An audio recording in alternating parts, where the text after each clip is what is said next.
Selection करना होगा ना, कहीं कहीं जैसे प्लांट जैसे सेंट्रीफ्यूज है या बड़े बड़े मोटर्स होते हैं, अलग अलग स्पीड में चलाना होता है।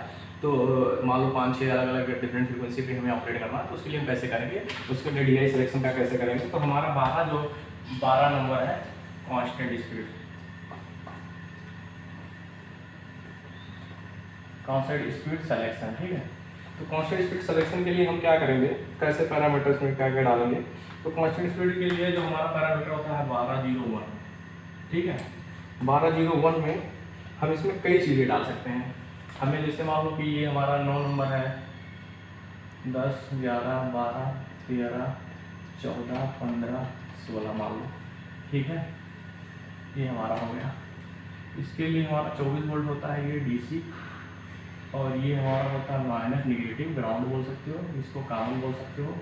इसको हमारा DI1, DI2, और ये हमारा DI3, और ये हमारा हो गया DI4, और ये हमारा 17 नंबर है DI5, ठीक है। तो इसमें क्या करना है, कर सकते मान लो कि हमें मल्टी कलेक्शन करना है, ठीक है। तो हमें डिफरेंट स्पीड में करना है। तो डिफरेंट स्पीड करने के लिए हम क्या करेंगे कि मान लो ये 24 वोल्ट है, तो ये हमारा 24 वोल्ट इधर आएगा, ठीक है। और इसमें सिलेक्शन हम जो होगा मल्टी, तो यहाँ हम क्या लगाएंगे, सेलेक्टर स्विच लगाएंगे, ठीक है। ये NO टाइप का सेलेक्टर स्विच रहेगा, जो हमारा ये मान लो कि 5 हर्ट्ज फ्रीक्वेंसी की हमने इसको सेलेक्ट कर दिया, ठीक है। इसको हमने मान लो कि 10 हर्ट्ज के लिए कर दिया, इसको मान लो कि 20 हर्ट्ज के लिए कर दिया, और इसको 35 और ये 50 हर्ट्ज, ठीक है। 50 हर्ट्ज फ्रीक्वेंसी, ये अलग अलग फ्रीक्वेंसी के लिए हमें मान लो अलग अलग सिलेक्शन करना है। तो उसके लिए हमारा ये सेलेक्टर स्विच 1 हो जाएगा, सेलेक्टर स्विच 2 हो जाएगा, और ये हमारा सेलेक्टर स्विच 3 हो जाएगा, और ये हमारा सेलेक्टर स्विच 4 हो जाएगा, ठीक है। और ये हो जाएगा हमारा सेलेक्टर स्विच 6, ठीक है। तो ये हमारा DI1, DI2, DI3, DI4, DI5 के लिए कॉन्फ़िगर हो गया। अब इसमें हमें मान लो कि 1201 में है, ठीक है। अब 1201 में हम कौन सा लॉजिक डालें कि हमारा कौन सा एक्टिव होना है। तो हम चाह रहे हैं कि हमें यहाँ पे हम सबको लॉजिक से मतलब स्टार्ट करें। तो हम पहला चाहते हैं कि हम DI1 को खाली कुछ स्पीड में चलाएंगे, कुछ स्पीड, इसके लिए लॉजिक पहले बनाएंगे। लॉजिक कैसे बनेगा पहले ये चीज़ हम देखते हैं ना, लॉजिक कैसे बनाया जाता है। तो लॉजिक बनाने के लिए हमें मान लो कि हमें DI1, DI2, DI3 3 DI active करना है, एक ये।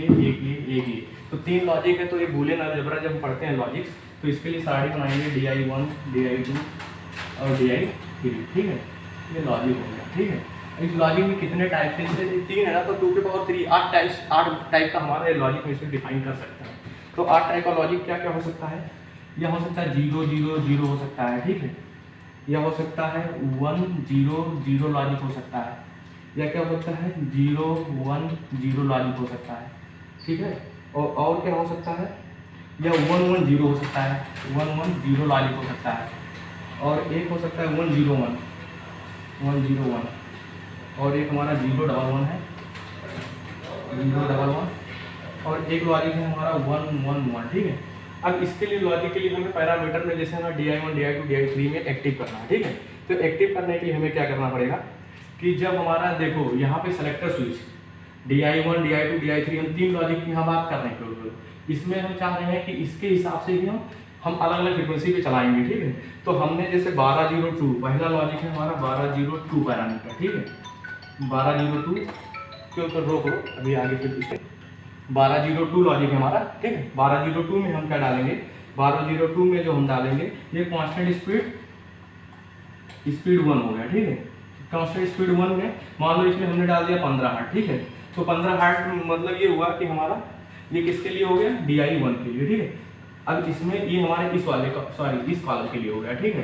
तो इस कॉलम में 1202 डालेंगे, तो इस कॉलम में कौन एक्टिव है, DI1 खाली एक्टिव है। तो DI1 को हम जब सेलेक्ट करेंगे तो ये 15 हर्ट्ज फ्रीक्वेंसी पे चलेगा, ठीक है। अगर 15 हर्ट्ज यहाँ डाले हुए हैं, ठीक है।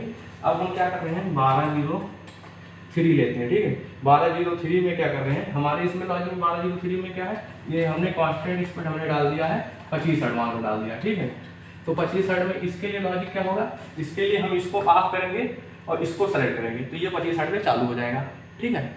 फिर अगर हम 1203 है तो ये कांस्टेंट स्पीड है, इसको मान लो कि हमने 30 हर्ट्ज डाल दिया, ठीक है।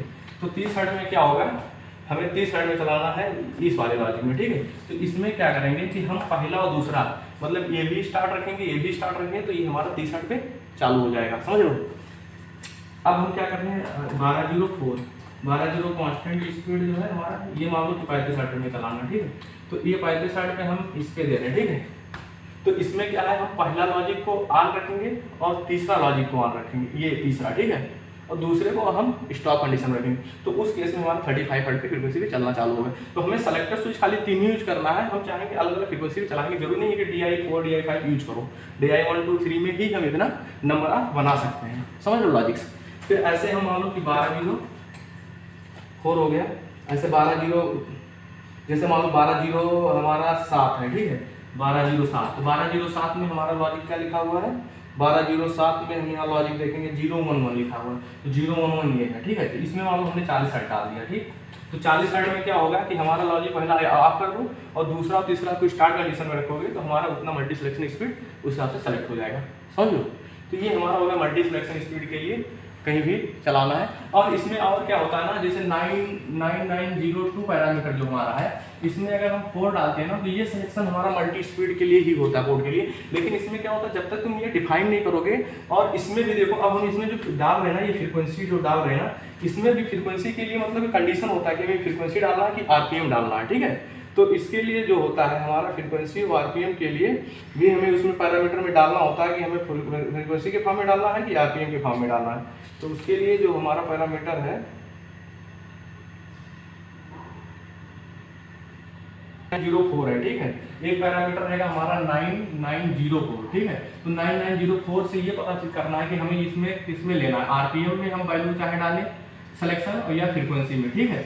जैसे यहाँ फ्रीक्वेंसी में डाल रहे थे ना, जो डिफाइन करें 15-20, इसको चाहे तो हम RPM में भी डाल सकते हैं, 100 200 500 800 1500 1700 ऐसे RPM डाल सकते हैं ना। तो हमें RPM में थोड़ा स्केलिंग करना मुश्किल होता है क्योंकि लार्ज स्केलिंग होती है। जैसे 2900 RPM या 1500 RPM का मोटर है, तो उसको डिफाइन करना है 4 6 7 भाग में, तो थोड़ा सा वो एग्जैक्ट नहीं मिल पाता। लेकिन ये 50 0 50 60 को हमको डिफाइन करने में ईजी होता है, तो इसलिए हम 9904 में हम फ्रीक्वेंसी के फॉर्म में लेते हैं। तो 9904 में हम यहाँ से मतलब आउटपुट अगर हमें फ्रीक्वेंसी लेना है, तो उस हिसाब से हमें 1 और 0 का फॉर्म में चेंज करना होगा, ठीक है। ये शायद 1 होगा या ये 0 होगा, ऐसे कुछ होगा, या 0 ये होगा या 1 होगा, ऐसा एक बार देखना पड़ेगा फ्रीक्वेंसी उसमें जा करके कि पैरामीटर क्या लेता है, ठीक है। तो इसके लिए हो गया। और दूसरा चीज़ है कि अब ये सिलेक्शन जो है ना, मोटर कंट्रोलिंग सेटिंग जो है ना, स्केलर फ्रीक्वेंसी है, तो है ना। तो स्केलर फ्रीक्वेंसी करने के लिए तुम्हें 9904 में स्केलर फ्रीक्वेंसी फॉर्म में करना पड़ेगा। और दो चीज़ और होता है कि जैसे ये EOU डिफाइन करना होता है। तो E मतलब जो होता है उसी में EOU E मतलब होता है 50 हर्ट्ज पे, ठीक है। और ये होता है 60 हर्ट्ज पे, ठीक है। ये रेंज का रखता है, ठीक है। तो ये ओवरऑल तुम्हारा मल्टी सिलेक्शन का हो गया, ओके।